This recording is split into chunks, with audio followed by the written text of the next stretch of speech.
The warning signs were everywhere, and most people ignored them. Not on a trading chart, on an IT dashboard, one unpatched weakness, one trusted software update, and the world's biggest companies went dark. This wasn't ransomware, it was a weapon disguised as a payday. And when it spread, it turned global business into exit liquidity, paid in downtime, destroyed data, and billions in losses. On June 27, 2017, a malware outbreak exploded from Ukraine and jumped borders in minutes. It pretended to be ransomware, demanding money. But it was built like a wiper. It destroyed systems so thoroughly that paying wouldn't save you. The result? Shipping, medicine, logistics, manufacturing, frozen. The initial blast used something scarier than a click, a software supply chain compromise, an update mechanism tied to a widely used Ukrainian accounting program. Inside companies, it moved like wildfire. It stole credentials, then used normal admin tools to hop machine to machine. And it also abused a known Windows vulnerability that many organizations hadn't patched. The victims weren't just banks or governments, global giants, shipping, pharmaceuticals, delivery networks, lost operations for days and rebuilt systems from scratch.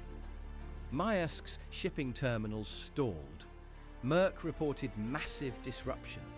FedEx's TNT network was hit hard. The total damages are often estimated around $10 billion, making it one of the most costly cyber attacks in history. And the shock wasn't just financial. Supply chains, medicine access, and essential services felt the ripple. When attacks like this hit, markets don't need a stock crash to feel the tremor.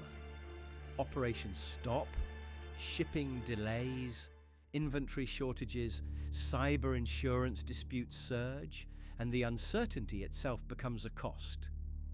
And while NotPetya wasn't built to cash out like classic ransomware, the ransomware economy it normalized helped fund future criminal crews, buying tools, access, and bigger attacks. So what would have stopped this? First, patch known vulnerabilities fast, days, not months. Second, segment networks, so one infected machine can't reach everything.